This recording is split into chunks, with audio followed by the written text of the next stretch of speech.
تو ہر وہ بندہ جو کرپٹ ہوگا نیچر میں وہ ہماری ملٹری کے خلاف ہوگا، کیونکہ یہ توحیدی بندے ہیں جو آرمی والے ہیں، یہ سچ کو فالو کرتے ہیں، اور سچ کو فالو کرنے والا بندہ کرپٹ بندوں کو صحیح نہیں لگتا. تو مجھے اگر فخر ہے کسی چیز پہ تو اس پہ زیادہ ہے. اگر میں اللہ کرے گا کہ سیشن جج کی چیئر پہ بھی بیٹھ جاؤں گا انشاءاللہ، لیکن اگر میں کہتا ہوں کہ جو پراؤڈ والی چیز ہے میرے لیے وہ پاکستان آرمی کی سروس ہے. اتنی ینگ ایج میں میں نے کی، کیونکہ وہ ادارے کیسے ہے آپ دیکھ لیں. یہ لوگ باتیں کرتے ہیں آرمی کو، آپ دیکھ لیں کہ آپریشن میں ہے تو آرمی میں جانا ہے، پاکستان آرمی کے علاوہ کوئی آپریشن نہیں کر سکتا. اچھا آپ کے بارڈرز پہ کھڑا ہونا ہے، آرمی نے جانا ہے. ملک کے اندر کوئی مسئلہ بن گیا ہے، مردم شماری کروانی ہے، وہ فوج نہیں کروانی ہے.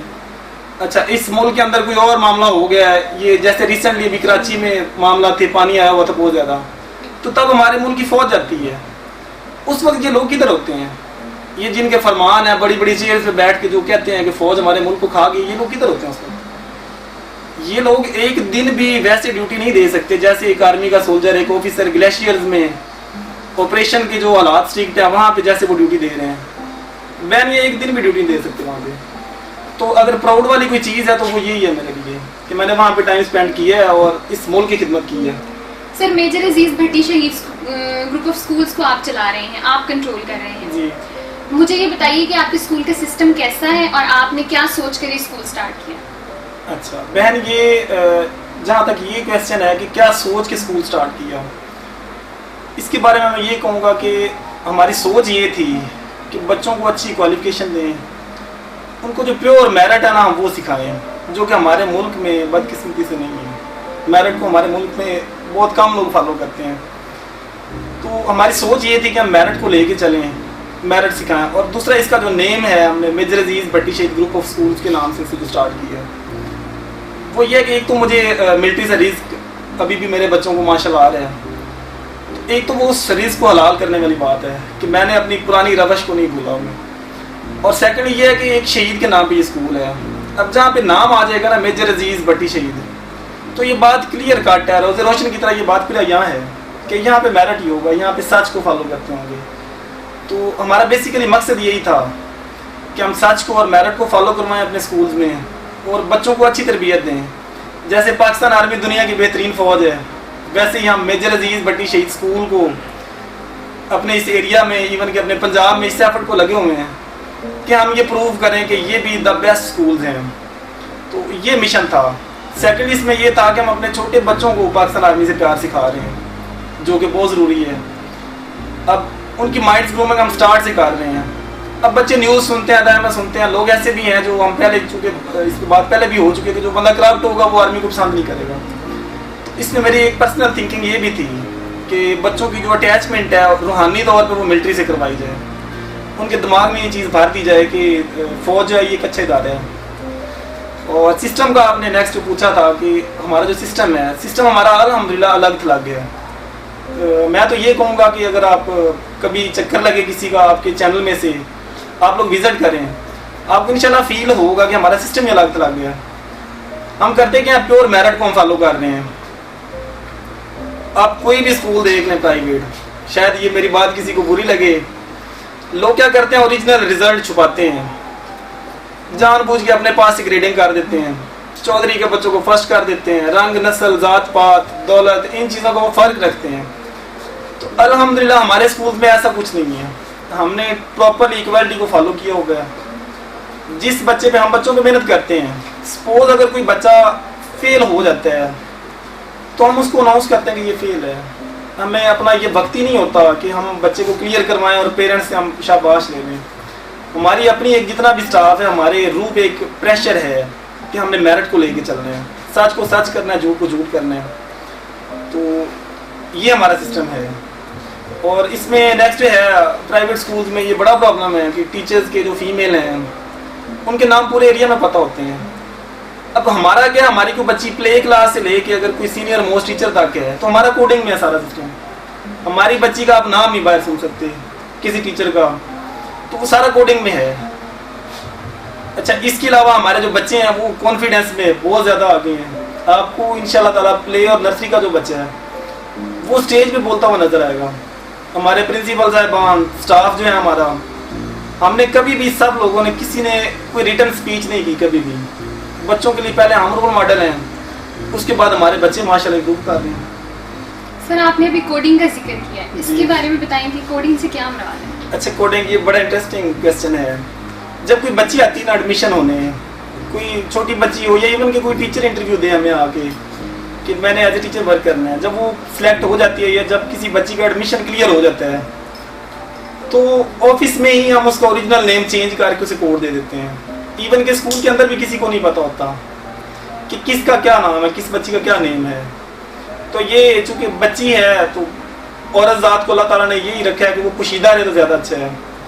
تو نام بھی اگر ہم ان کے سیکرٹ رکھیں تو یہ زیادہ بیٹر ہے میرے خیال سے. تو آفس میں ہی ہم چینج کر دیتے ہیں. سر لا سے منسلک ہونے کا کیا مشن ہے آپ کا؟ بیٹے یہ آپ کو میں تھوڑا سا بیک گراؤنڈ میں جاؤں گا اس کے لیے. گاؤں میں سسٹم ہوتا ہے پنچایت کا سسٹم. اب میرے چونکہ ماشاءاللہ فیملی جو بیک گراؤنڈ ہے وہ ایسا ہے کہ میرے دادا محترم لال خان نمبردار صاحب وہ 36 فورل ملگدہ کے نمبردار تھے, اور میرے جو نانا محترم ہیں غلام نبی صاحب وہ 19 BR کے نمبردار تھے. اب پنچایتوں کا جو سسٹم ہے, جو پرانے بندے تھے, جیسے میں نے یہ اپنی فیملی کی 2 پرسنالٹیز کا نام لیا ہے, آپ کی فیملی میں بھی ایسے ہوں گے جو پرانے لوگ تھے, وہ تو حق پہ بات کرتے تھے. پنچایت کا سسٹم تب تک بہت اچھا تھا. اس کے بعد جو اگر آپ جاتے ہیں, اگر 50 ایئرز مزید بیک جاتے ہیں, مطلب 100 سال سے آپ ہٹتے ہیں, 50 سال کا ٹائم دیکھتے ہیں, 50 سال سے لے کے اب تک, تو جو میں نے اپنی پرسنل آبزرویشن پہ جو چیز چیک کی ہے, لوگوں نے پنچایتوں کا غلط فائدہ اٹھایا ہے. اب گاؤں والے بیچارے, بیسیکلی میں گاؤں سے ہوں, تو گاؤں والے لوگ جو ہیں وہ بیچارے سمپل سے ہوتے ہیں, وہ اخلاقیات کے بندھن میں بڑے باندھے ہوتے ہیں کہ پنچایت کا جو فیصلہ ہے یہ ٹھیک ہے یار, ہم نے ماننا ہے. یہ اپنے لیول پہ تو یہ بات بہت اچھی ہے, لیکن یہ تب اچھی ہے کہ جب پنچایت کا لیڈر ٹھیک ہوگا, جب وہ ایماندار ہوگا. تو چند ایک چیزیں میں نے اپنی لائف میں جو نوٹ کی ہیں, جب میں ملٹری میں تھا اسپیشلی, تو تب میں نوٹ کر رہا تھا کہ شاید میرے دادا محترم کا اسپیشلی جو ویژن ہے وہ آگے پراپرلی نہیں بڑھ رہا تھا. اب اس کے لیے میں نے یہ چیز چوز کی ہے, لا کو میں نے چوز کر لی ہے کہ پنچایت کو ذرا ہم ماڈرن طریقے میں لے کے جاتے ہیں. کوڈ بھی تو ایک پنچایت ہی ہے, وہاں پہ ناانصافی ہونا ذرا زیادہ مشکل ہے بنسبت آپ کے گاؤں کے. تو یہ اس لیے میں اس فیلڈ کو میں نے جو ہے جوائن کیا ہے. میں نے کافی سارے لوگوں کو ایسے لوگوں کو دیکھا ہے جنہوں نے زیادتیاں کی ہیں لوگوں سے. مثال کے طور پہ انہوں نے اپنی پولیٹیکل جو پاور ہے وہ مینٹین رکھنے کی لوگوں کو آپس میں لڑایا, ایون کہ بچیوں کو ڈائیورس تک کروایا. آپ مانیں گے, بچیوں کو ڈائیورس تک کروایا گیا کہ یار یہ اگر 2 فیملیز ملتی ہیں تو یہ پولیٹیکلی زیادہ اسٹرانگ ہو جائیں گے. مطلب انہوں نے ایک مقابلی تھے, انگریز مقابلی کی جو سیاست ہے انہوں نے اس کو فالو کی ہے. رسول پاک کی سیاست کو انہوں نے نہیں ایکسیپٹ کیا. جو ریاست مدینہ کا اصول تھا کہ آپ سب کو اکٹھا بٹھائیں, رسول پاک تو صحابہ کرام کے ساتھ مل کے بیٹھ کے کھاتے تھے, انہوں نے اس چیز کو فالو نہیں کیا. انہوں نے انگریز کی سیاست کو فالو کیا کہ ڈیوائڈ اینڈ رول, لوگوں کو آپ تقسیم کریں اور ان پہ حکومت کریں.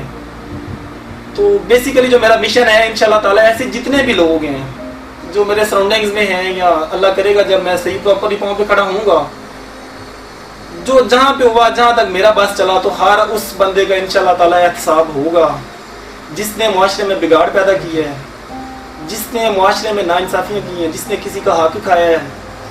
اب مجھے یہ بات چینل پہ بیٹھ کے کرتے ہوئے ویسے شرم آ رہی ہے, میں کر دیتا ہوں, میرے چونکہ آ گئی ہے تو آئی بات کو روکنا نہیں چاہیے. ایسے لوگوں کو بے دخل کروایا گیا ان کے والدین کے ہاتھ سے, جن بیچاروں کو پہلا کلمہ نہیں آتا.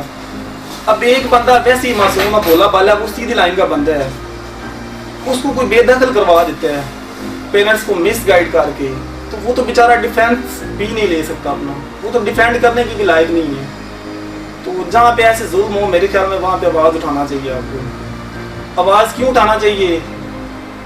آپ یہ محرم الحرام چل رہے ہیں, آپ محرم الحرام سے سبق لیں کہ امام حسین نے اپنی جو گردن ہے وہ نیزہ پہ گردن مبارک اپنی چڑھا دی, اور حق بولنے سے وہ نہ واپس سکے. اب یہ حسینیت اور یزیدیت یہ سٹارٹ سے چلتی آ رہی ہے. آپ خاتم الانبیاء کو دیکھنے, انہیں پتھر پڑے, جوتے بھر گئے خون سے, لیکن آپ صلی اللہ علیہ وسلم اپنے راستے سے پیچھے نہیں ہٹے. انہوں نے تبلیغ کی. ابراہیم علیہ السلام کا آپ دیکھتے ہیں تو انہیں آگ میں پھینکا گیا. تو آج کے دور میں بھی یہ حسینیت اور یزیدیت یہ زندہ ہیں. آپ ماضی سے لے کے اینڈ تک، یہ ایون کی قیامت تک جب آپ دیکھیں گے تو دو چیزیں آپ کو نظر آئیں گی، ایک سائڈ پہ حق ہے اور ایک سائڈ پہ باطل ہے. تو انشاءاللہ تعالیٰ میرا مشن تو یہ ہے کہ حق پہ آواز اٹھاؤں. آگے اللہ تعالیٰ کو کیا منظور ہے، کتنی مجھے ہمت ملتی ہے اوپر سے، تو انشاءاللہ تعالیٰ مشن میں یہ لے کے چل رہا ہوں.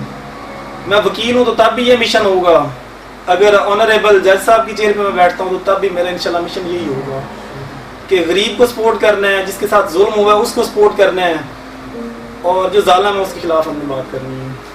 وہ جو فورم بھی ہو، پولیٹیکل فورم ہو، کورٹس ہوں، سکولز ہوں، کوئی بھی جگہ سوسائٹی ہے، یہ میرے خیال میں تو یہ کہوں گا کہ ہر ہمارے ملک کے ایک بچے میں یہ چیز ہونی چاہیے کہ ہم سچ کو پروموٹ کریں اور باطل جو ہے باطل سے ہم لڑیں.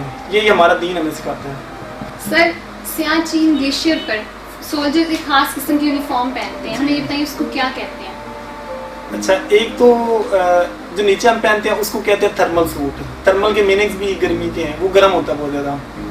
اور اس کے علاوہ وہاں پہ وائٹ ڈریس پہنا جاتا ہے.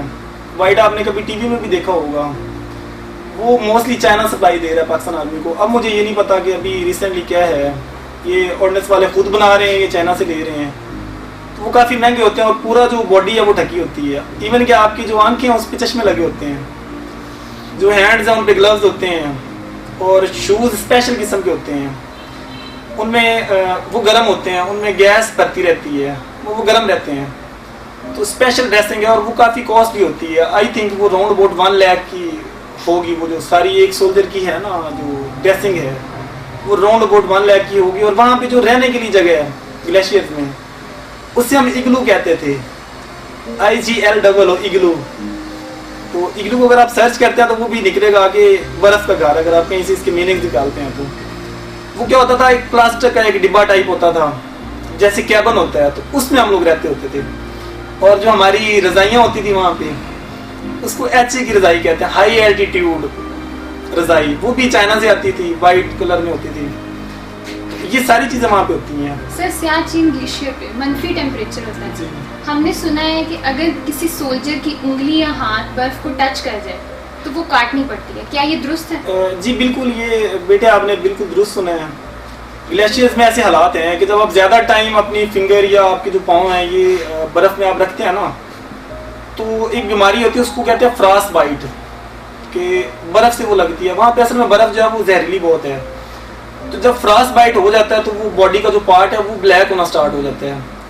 اب وہ جتنا بلیک ہوتا جائے گا آپ یہ سمجھیں کہ اتنے میں جو ہے نا وہ اس کا اثر ہو رہا ہے اور وہ آہستہ آہستہ نا اوپر بڑھتا ہے. تو اس کا فائنلی پھر سولوشن یہ ہوتا ہے ڈاکٹرز کے پاس. اس سے پہلے ویسے چانسز ہوتے ہیں ٹریٹمنٹ کے، لیکن اگر فراس بائٹ اپنی سیویئر جو کنڈیشن ہے اس میں آپ کو ہو گیا ہے کسی کو، تو اس کا پھر لاسٹ یہی سولوشن ہے کہ اس کو وہ باڈی پارٹ جو ہے وہ کاٹنا پڑتا ہے. اس کے علاوہ کوئی حل نہیں ہے، کیونکہ اگر وہ کاٹتے نہیں ہیں ڈاکٹرز تو وہ آگے بڑھتا جاتا ہے اور وہ پوری باڈی کو افیکٹ کر سکتا ہوتا ہے. سر، ایک طرف تو آپ کہہ رہے ہیں کہ آپ نے جج بننا ہے، جی فار ایگزامپل آپ جج بن جاتے ہیں، اور دوسری طرف سے آپ کی یونٹ سے آپ کو کال آ جاتی ہے، تو آپ ان دونوں میں سے کیا چوز کریں گے؟ بیٹے اگر دیکھیں، اگر میں اپنا انیشیل دیکھوں، جس پرپز کے لیے میں نے 16 سال کے بعد آرمی کو جوائن کیا تھا، وہ پرپز یہی تھا کہ میں کفر کے خلاف لڑوں گا. انڈیا جو ہمارا بہت بڑا دشمن ہے اس کے خلاف میں لڑوں گا. پرپز بیسیکلی یہ تھا. اب آٹومیٹکلی اگر مجھے کال آئے گی، یہ 2036 تک انہوں نے مجھے ریزرو اس میں رکھا ہوا ہے. اگر مجھے کال آتی ہے، سپوز آپ تو جج کا کہہ رہے ہیں، اگر میں کسی اس سے بھی بڑی پوسٹ پہ بیٹھا ہوں، کوئی منسٹر بھی بنا ہوں، اور مجھے میری یونٹ سے کال آتی ہے، میرے محترم جو سینئرز ہیں وہ مجھے کہتے ہیں کہ یار آج آپ کی ضرورت ہے، تو میں انشاءاللہ تعالیٰ اس چیز کو اپنی خوش بختی سمجھوں گا کہ اللہ تعالیٰ نے مجھے پھر ایک موقع دیا ہے کہ میں اپنی جان تک جو ہے وہ اس اسلامی جمہوریہ پاکستان پہ نثار کر سکتا ہوں. تو آئی شل ناٹ سی کہ میں ابھی جج ہوں یا کسی سوشل اسٹیٹس اور پہ بیٹھا ہوں.